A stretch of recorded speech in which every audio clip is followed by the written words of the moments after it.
Cuando dije que estaba embarazada, nadie me creyó. No porque dudaran de mí, sino porque era más fácil proteger a un adulto que escuchar el llanto de una niña. Me llamo Camila Torres, y tenía solo 14 años cuando el mundo se volvió en mi contra. Él se llamaba Sebastián Álvarez. Era mi profesor de literatura. Tenía 48, casado, con hijos, y con una sonrisa que sabía disfrazar el peligro. Recuerdo la primera vez que me habló de manera diferente.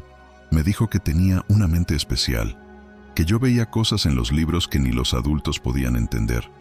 Y yo me sentí importante, porque nadie me había mirado así antes, ni en casa, ni en la escuela, ni en ninguna parte. Mi mamá siempre estaba cansada, mi papá enojado con la vida, y entre los gritos, los platos rotos y los silencios, Sebastián se convirtió en mi refugio. Él lo sabía lo sola que me sentía, y se aprovechó. Al principio eran solo palabras. Eres brillante. Eres diferente. Eres demasiado madura para tu edad. Y después, fueron miradas, caricias disfrazadas de afecto, mensajes después de clase. Yo no entendía lo que pasaba. Pensaba que era cariño, que por fin alguien veía en mí algo bueno. Pero no era cariño, era control, era manipulación. Una tarde me pidió que me quedara después de clases. Dijo que quería hablar sobre mis notas.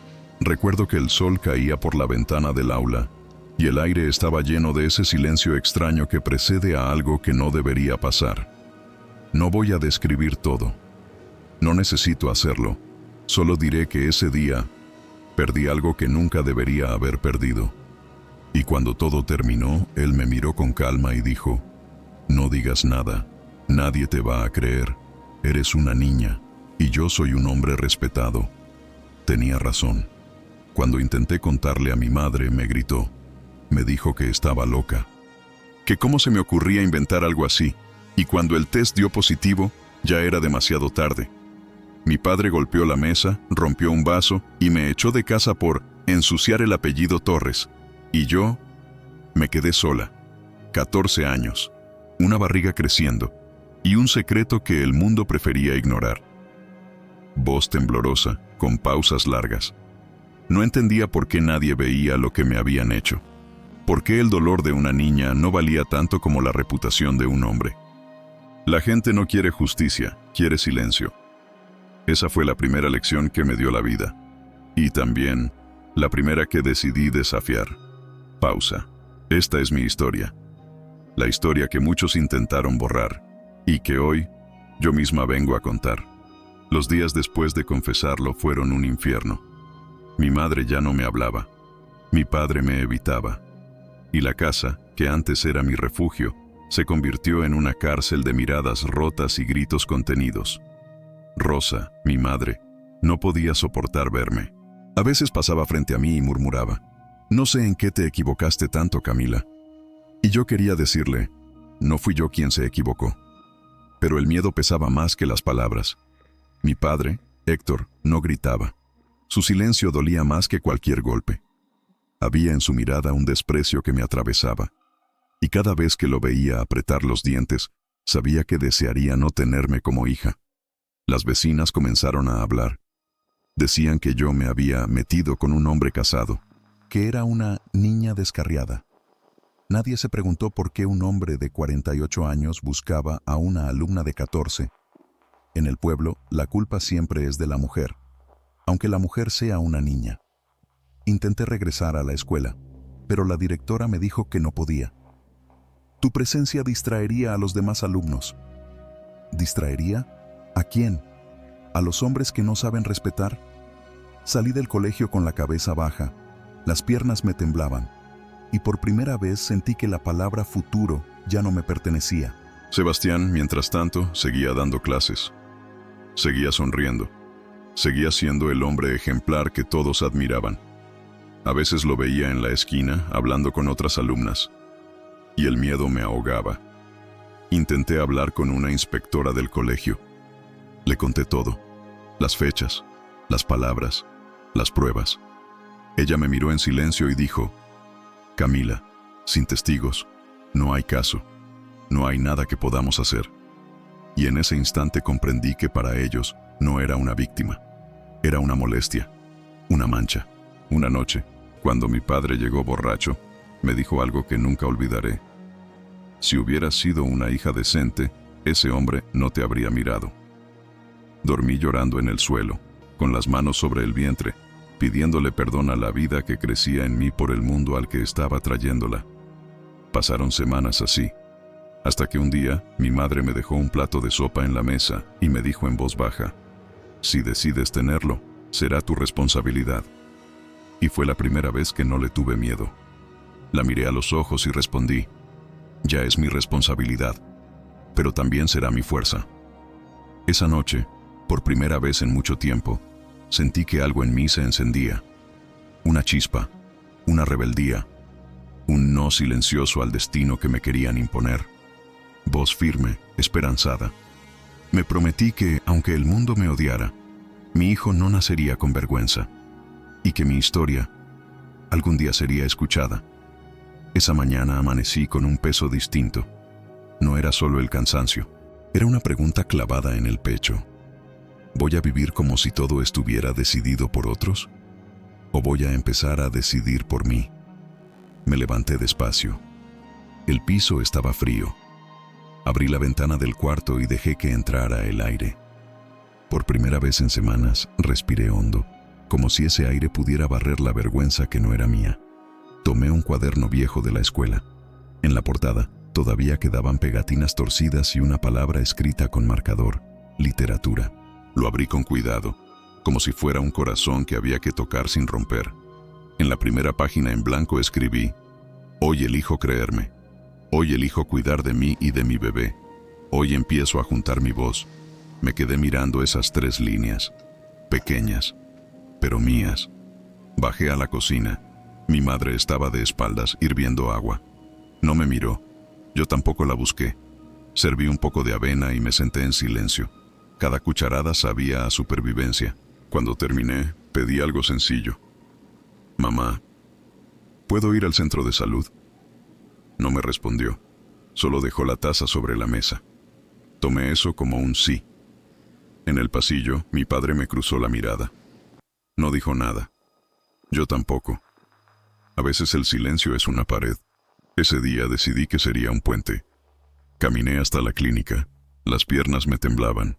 La gente me miraba y apartaba la vista. Me senté en una silla de plástico esperando mi turno. Cuando dijeron mi nombre, Camila Torres, sentí que algo dentro de mí volvía a tener forma. La enfermera me habló con voz calma. Me tomó la presión. Anotó fechas. Me explicó cosas que nadie se había tomado el tiempo de explicarme. Mi cuerpo, mi salud, mi bebé. Salí con un calendario de controles, vitaminas y una lista de alimentos. Salí también con algo invisible, pero fundamental. Un lugar donde no me trataban como un problema, sino como una persona. En la puerta me crucé con una trabajadora social. No sé si fue el modo en que me dijo: ¿necesitas hablar?, o la manera en que no me apuró. Le conté, sin detalles que me destrozaran otra vez. Solo la verdad, mi edad, la suya, su rol, mi miedo.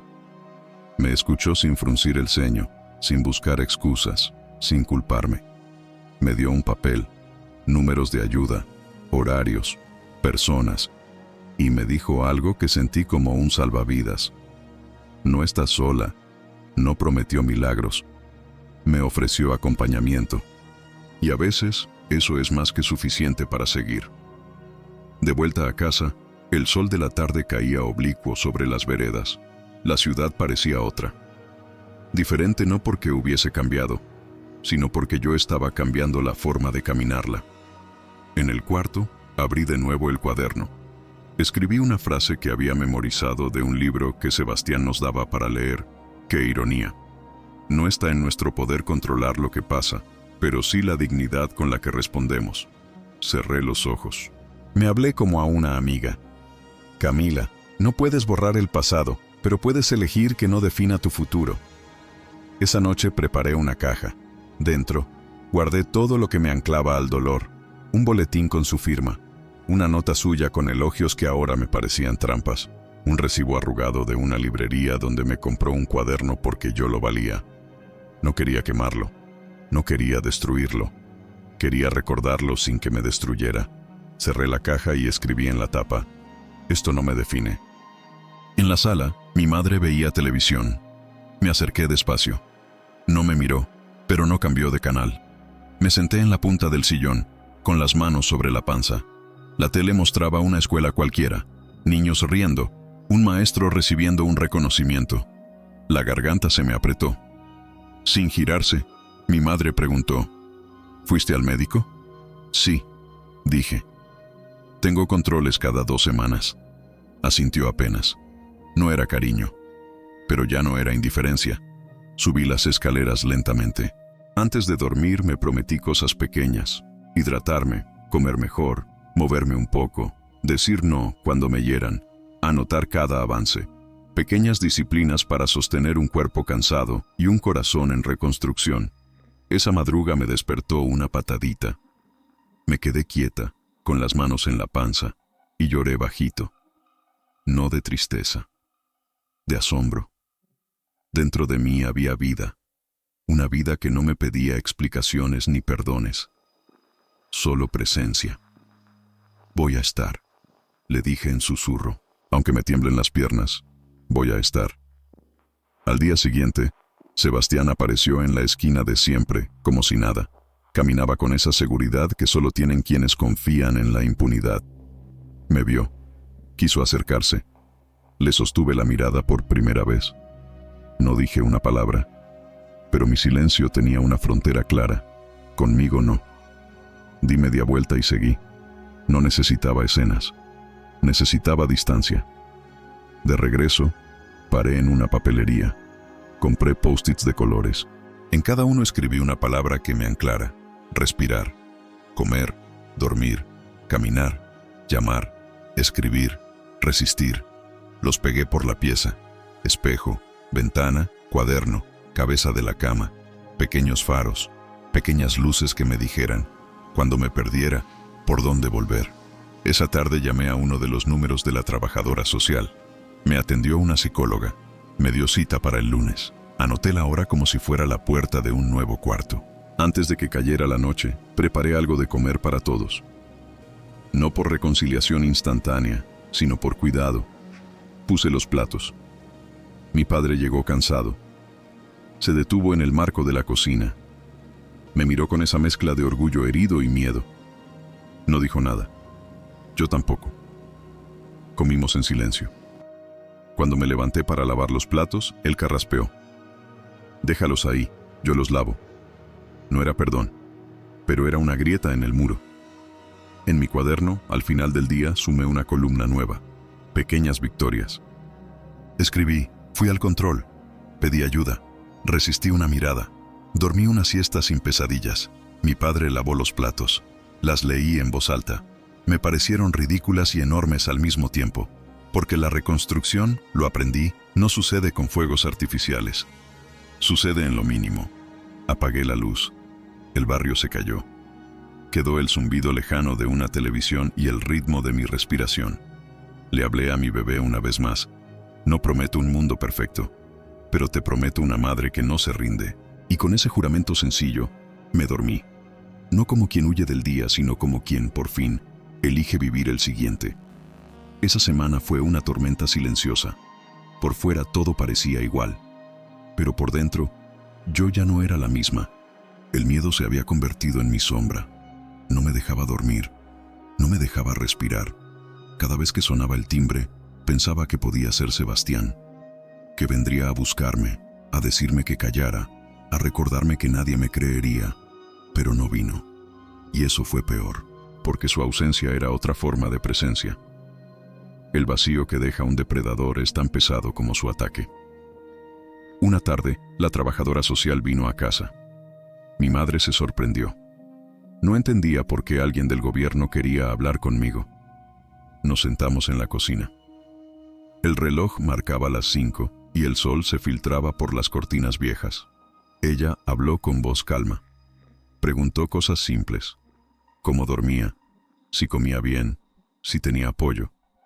Yo solo asentía. hasta que dijo su nombre. Sebastián Álvarez era tu profesor, ¿cierto? Y entonces se me quebró la voz. Asentí en silencio.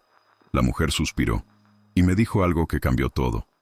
No eres la única. Sentí un escalofrío. No quise creerlo. ¿Otra? ¿Otras? ¿Más niñas como yo?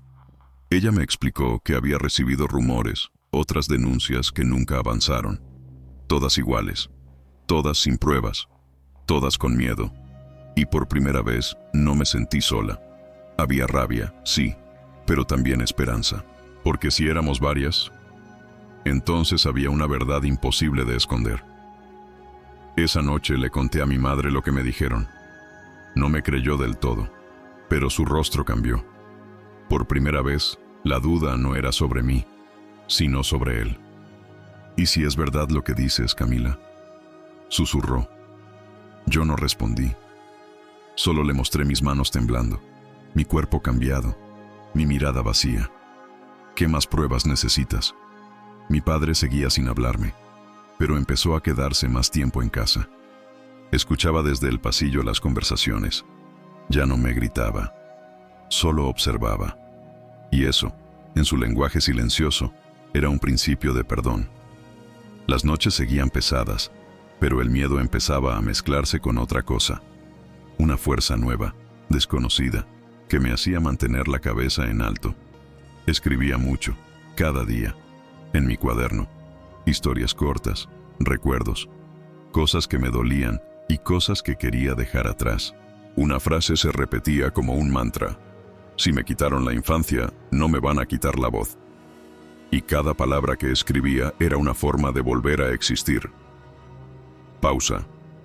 Todavía me dolía ver su rostro en carteles, en murales de la escuela, como educador del año. Pero ya no lo veía con miedo. Lo veía con claridad. Él podía tener poder, pero yo tenía verdad. Y la verdad, tarde o temprano, siempre encuentra su camino. Voz baja, firme. A veces la justicia no empieza en un juzgado. Empieza en una niña que se atreve a hablar. Había pasado más de un año desde aquella primera noche de silencio. Mi hijo ya estaba creciendo dentro de mí, y con cada movimiento sentía que algo en mí también estaba naciendo. Pero no era solo vida, era fuerza. Era rabia transformada en determinación. A veces pienso que el dolor no desaparece, solo aprende a hablar. Y el mío lo hizo con palabras. Empecé a escribir cartas, no para enviarlas, solo para liberar el peso. Una de ellas era para Sebastián. Me decías que me enseñabas a pensar, pero lo único que hiciste fue enseñarme a temer.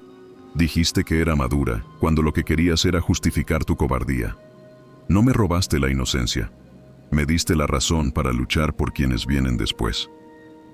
Lloré escribiéndola, no por él, sino por mí, por la niña que fui, que aún pedía explicaciones al cielo. Otra carta fue para mi madre. Esa nunca se la mostré. Solo decía, ojalá algún día me abraces sin culpa. Yo también estoy aprendiendo a perdonarte.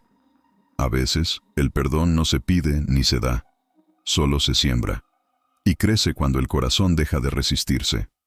Una mañana decidí volver a la escuela, no a la misma, otra, más lejos, donde nadie supiera mi historia. Quería estudiar, terminar los años que me faltaban.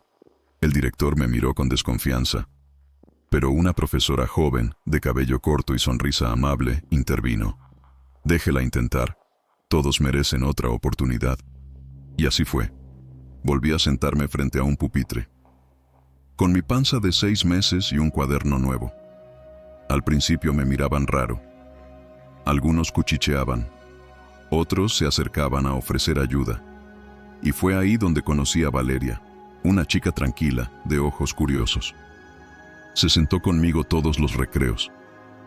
Nunca me preguntó qué había pasado. Solo me acompañó. Y a veces, eso basta. El primer día de clase, la profesora habló de resiliencia. Dijo, no es ser fuerte todo el tiempo. Es aprender a levantarse, incluso cuando nadie te ofrece la mano. Sentí que esas palabras me buscaban. como si el universo me recordara que el destino no estaba cerrado. Por las tardes, mientras escribía en mi cuaderno, mi madre comenzó a dejarme un té caliente en la mesa. No hablábamos, pero ese gesto era un idioma. Una noche, me atreví a preguntarle, ¿tú también tenías miedo cuando eras joven? Se quedó en silencio, y luego, con voz baja, dijo, más del que te imaginas. Pero me enseñaron a callar, y ahí lo entendí todo. Ella no me odiaba, solo repetía el silencio que le habían enseñado. A partir de entonces, dejé de buscar culpables, y empecé a buscar paz, no con resignación, sino con conciencia, porque había aprendido algo que ningún adulto me enseñó. No puedes cambiar lo que te hicieron, pero sí puedes decidir que no te define. Pausa, voz suave. Desde ese día, cada lágrima se convirtió en semilla, y cada palabra en raíz. Porque a veces, la justicia no llega con castigo.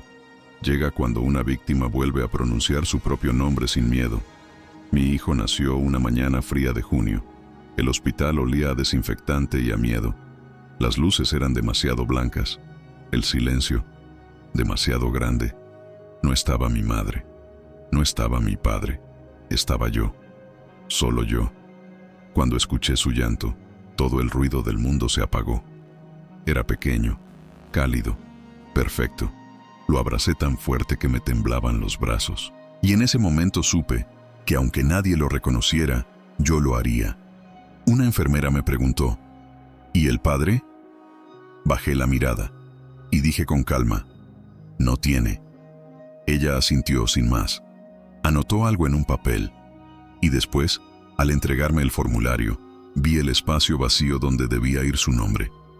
Esa línea vacía me dolió como una herida abierta, pero después, algo dentro de mí cambió. Tomé el lápiz y dije en voz baja, no lo necesita, tiene el mío. Y escribí, Camila Torres. Ese día decidí que mi hijo llevaría mi nombre. No por orgullo, por justicia, porque un apellido no debería ser herencia del miedo, sino del amor. Los días siguientes fueron una mezcla de cansancio y ternura. Las noches eran largas, pero su respiración sobre mi pecho me recordaba que todo tenía sentido. A veces, mientras lo alimentaba, pensaba en Sebastián, en su voz, en sus frases manipuladoras, y ya no sentía miedo, sentía asco y compasión por el hombre que había confundido poder con amor. Una tarde, una enfermera dejó un sobre en mi cama. Era una notificación judicial. La trabajadora social había hecho la denuncia. Había comenzado una investigación. Mi corazón latía rápido. Tenía miedo, pero también esperanza. Porque si la verdad salía a la luz, no solo sería por mí, sería por todas las que nunca pudieron hablar. Pasaron meses. El proceso fue lento, lleno de papeleos, de declaraciones, de preguntas que dolían. Pero ya no lloraba al responder. Solo decía la verdad. Y cada palabra era un ladrillo más en la reconstrucción de mi vida. Cuando Sebastián fue citado por primera vez, mi cuerpo tembló. No quería verlo, pero sabía que debía enfrentarlo. El día de la audiencia entró con la misma sonrisa de siempre. Su abogado hablaba de malentendidos, de falsas acusaciones, de una historia exagerada. Yo solo lo observé, sin lágrimas, sin temblores. Y cuando la jueza me preguntó, ¿desea decir algo, señorita Torres? Dije, sí, solo quiero que entiendan algo. No busco venganza. Busco que mi hijo crezca en un mundo donde nadie confunda abuso con amor. La sala quedó en silencio. Incluso él bajó la mirada. No hubo sentencia inmediata. Las leyes son lentas, demasiado lentas. Pero esa tarde sentí que la justicia ya había comenzado. No en los tribunales, sino dentro de mí. Esa noche, mientras mi hijo dormía, escribí en mi cuaderno. Hoy volví a pronunciar mi nombre sin miedo. Camila Torres, la niña que callaron, la mujer que decidió hablar. Pausa, voz firme. Y entendí algo que cambiaría el resto de mi vida. No hay vergüenza en sobrevivir. Después del juicio, el mundo no cambió de inmediato. Pero algo dentro de mí sí. Caminar por la calle ya no era un acto de miedo, sino de resistencia. Cada paso que daba con mi hijo en brazos era una manera de decir, sigo aquí, La gente seguía hablando. Las miradas seguían pesando. Pero yo ya no las cargaba. Había aprendido a dejarlas caer, como quien se sacude el polvo después de la tormenta. Empecé a trabajar en una cafetería pequeña. El sueldo era poco, pero alcanzaba para lo esencial: comida, alquiler y un cuaderno nuevo cada mes. Ahí conocí a Teresa, la dueña del local, una mujer de ojos fuertes y voz suave. El primer día me miró directo a los ojos y dijo: «No me importa tu pasado, me importa que tengas ganas de seguir». Y esa frase me devolvió algo que creía perdido: la dignidad. Teresa se convirtió en algo más que una jefa. Era una guía. Me enseñó a no esconderme, a hablar sin bajar la voz, a mirar de frente. Un día me dijo algo que nunca olvidé: «Camila, el silencio es el arma más vieja del miedo. Si quieres romperlo, empieza a contar tu historia». Me reí al principio. ¿Quién querría escucharme? Pero ella insistió, y un mes después, me llevó a un centro comunitario donde daban talleres para mujeres jóvenes. Allí, frente a un grupo de desconocidas, conté mi historia por primera vez, con la voz temblando, las manos frías y el corazón abierto. Cuando terminé, nadie aplaudió, solo silencio. Pero era un silencio distinto, de respeto, de empatía. Hasta que una chica levantó la mano. Tenía 17 años. Su voz era pequeña, pero firme. A mí también me pasó. Y luego otra, y otra, y otra. Cada una con su historia. Distinta, pero igual en esencia. Un adulto con poder, una niña sin defensa, una sociedad que calla. Lloramos juntas, nos abrazamos sin conocernos. Y en ese abrazo, descubrí una nueva forma de justicia. La justicia de ser escuchadas. Desde ese día, empecé a visitar escuelas, centros juveniles y comunidades rurales. No llevaba discursos, solo verdad. Les decía: no se trata de ser fuerte todo el tiempo. Se trata de no rendirse, incluso cuando el mundo no te cree. Mi historia empezó a viajar de boca en boca, de video en video, de mujer en mujer. Y lo que antes fue vergüenza, se transformó en mensaje. Pausa, voz cálida. No todas las heridas se curan con tiempo. Algunas se curan cuando se comparten, y cada vez que otra voz se unía a la mía, sentía que la niña que fui sonreía en algún rincón del alma. Con el tiempo mi historia empezó a tener vida propia.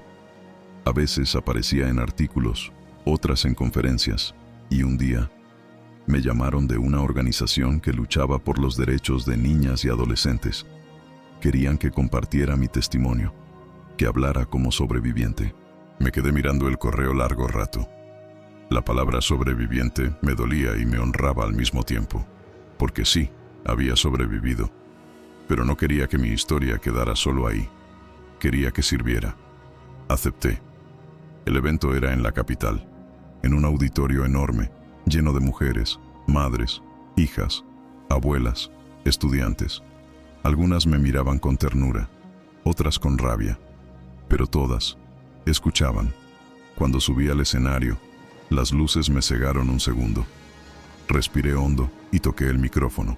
Me llamo Camila Torres, y a los 14 años, mi profesor me robó algo que no se puede devolver: la infancia. Pero lo que no sabía era que también me estaba dando el motivo para pelear por las que aún no pueden hablar.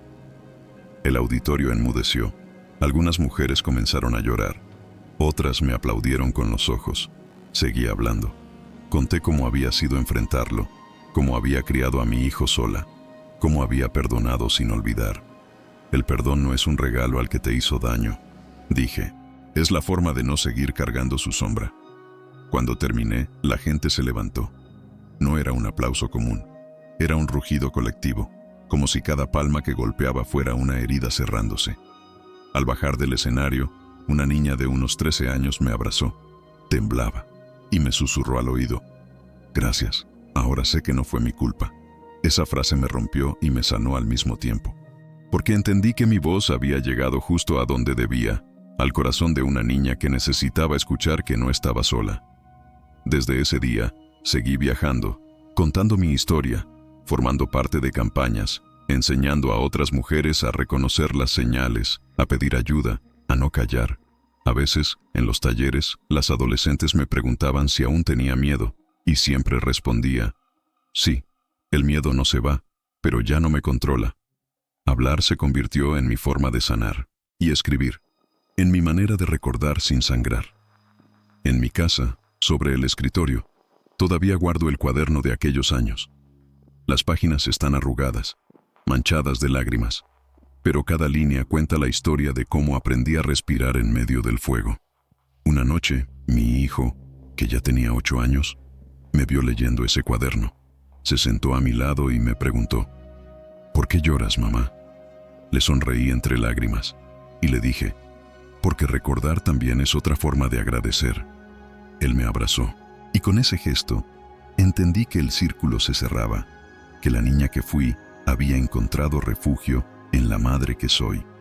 Voz cálida, firme, porque cuando aprendes a transformar el dolor en propósito, tu nombre deja de ser una herida y se convierte en un eco de libertad. Nunca imaginé que volvería a poner un pie allí, en esa escuela donde todo comenzó, el lugar que me arrebató tanto, pero que, de algún modo, también me había dado la razón por la que hoy tenía voz. Una mañana recibí una llamada. Era la nueva directora, una mujer joven, con voz firme y un tono distinto. Camila, sabemos tu historia. Queremos que vengas a hablar con nuestras alumnas. No como víctima, como ejemplo. Al principio dudé. Solo escuchar el nombre del colegio me devolvió el sabor metálico del miedo. Pero después miré a mi hijo, ya con 10 años, y le pregunté, ¿te gustaría ver dónde estudié? Él asintió, sin entender del todo, y su sonrisa me dio el valor que me faltaba. Llegamos un jueves nublado. El portón seguía siendo el mismo, pero todo se sentía más pequeño, más frágil. Al entrar al aula donde alguna vez había llorado en silencio, sentí un nudo en la garganta. Podía verme ahí, sentada con mi cuaderno, creyendo que el mundo era seguro. Subí al estrado. Frente a mí, unas 40 chicas, de todas las edades. Algunas me miraban con curiosidad, otras con admiración, y unas pocas con miedo. Respiré hondo y comencé. Me llamo Camila Torres y hace muchos años fui alumna de esta escuela. Aquí aprendí lo que es el conocimiento, pero también lo que es el silencio. Hubo un murmullo. Algunas bajaron la mirada, otras se inclinaron hacia adelante. Tenía 14 años cuando alguien que debía enseñarme me hizo creer que el amor podía doler. Y cuando busqué ayuda, nadie quiso escucharme. Pero hoy, estoy aquí para que ustedes sepan que siempre hay alguien dispuesto a creerles. Mi voz temblaba, pero no por miedo. Por verdad. Les hablé del poder de hablar, de la importancia de decir no, de confiar en su instinto, de buscar ayuda, de no callar. Una de las alumnas levantó la mano. Tenía el cabello recogido y los ojos llenos de lágrimas. Con voz baja dijo, mi tío me hace cosas que no entiendo, pero mi mamá dice que lo invento. El aula quedó en silencio. La directora se acercó y la abrazó. Yo también. En ese momento supe que estar allí no era casualidad, era destino. Esa niña me recordó quién fui, y me recordó por qué hablaba. Después de la charla, caminé por el pasillo despacio. En las paredes había carteles nuevos. Tu voz vale, no estás sola, la confianza no se exige, se gana. Sonreí, porque por primera vez, la escuela que un día me dio la espalda, ahora era un lugar seguro para otras. Al salir, el viento soplaba suave. Mi hijo me tomó la mano y preguntó, ¿por qué todos te escuchaban tan atentos, mamá? Le respondí, porque amor, cuando una verdad se dice desde el alma, el mundo se detiene a oírla. Pausa larga, voz suave. Ese día sentí que por fin había cerrado el círculo. La niña herida encontró su voz, y la mujer en que se convirtió la hizo resonar hasta el último rincón del silencio. Han pasado años desde aquel día. A veces todavía me despierto con el corazón acelerado, recordando aquel aula, aquel miedo, aquella versión mía que solo sabía llorar. Pero ya no soy ella. Soy Camila Torres, madre, escritora, defensora y sobre todo, una mujer libre. Mi hijo tiene 11 años ahora. Ama leer. Y, curiosamente, Su asignatura favorita es literatura. Cuando me contó que quería ser maestro, mi pecho se llenó de una mezcla de ternura y orgullo. Le pregunté por qué, y él respondió, porque los profesores pueden cambiar el mundo si lo hacen con amor. Sus palabras me atravesaron. Durante un instante, vi el pasado y el futuro fundirse en uno solo, la herida y la sanación. Hoy vivo en un departamento pequeño, con plantas en la ventana y libros en cada rincón. Sigo escribiendo, pero ya no desde el dolor, sino desde la esperanza. Dirijo un proyecto llamado Voces Libres, donde ayudamos a niñas y adolescentes a reconocer el abuso, a denunciarlo y, sobre todo, a entender que nunca es su culpa. Cada semana escucho nuevas historias, algunas terribles, otras con finales luminosos. Y en todas encuentro un eco de mi propia voz.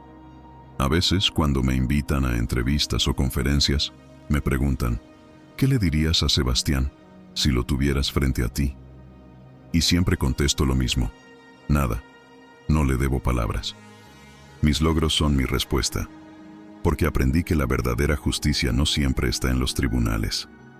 A veces está en seguir caminando cuando el mundo quiso verte caer, en mirar al espejo y reconocerte, en decir, sobreviví, y saber que eso es suficiente. Hace poco regresé al mar por primera vez. Llevé a mi hijo, nos sentamos frente a las olas y le conté que allí, en el agua, todo se renueva, que el mar no olvida, pero siempre devuelve lo que el viento le arrebata. Él tomó mi mano y dijo, «Entonces el mar es como tú, mamá». Sonreí, porque tenía razón. Yo también había aprendido a fluir, a sanar sin olvidar, a perdonar sin justificar, a amar sin miedo.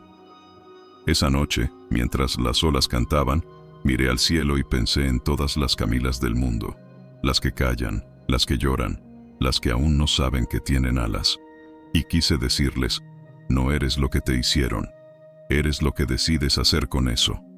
La culpa no es tuya, nunca lo fue. Y aunque el mundo te dé la espalda, siempre hay una voz esperándote para decir, yo te creo. Pausa larga, voz suave y emocional. Hoy ya no camino con la cabeza baja, camino con el viento a favor, con el corazón tranquilo y con la certeza de que no hay oscuridad capaz de apagar la luz de una verdad dicha con amor. Porque sobrevivir no fue mi final, fue mi renacimiento. Y si esta historia llega a ti, quiero que recuerdes esto. El silencio protege al culpable, pero la palabra libera a la víctima. Voz firme, cálida. Yo hablé, yo sané, y hoy yo vuelo. Si esta historia tocó tu corazón, deja tu comentario. Tu voz puede inspirar a otra persona a romper el silencio. Y no olvides suscribirte. Cada historia aquí es una chispa de fuerza interior, basada en hechos reales.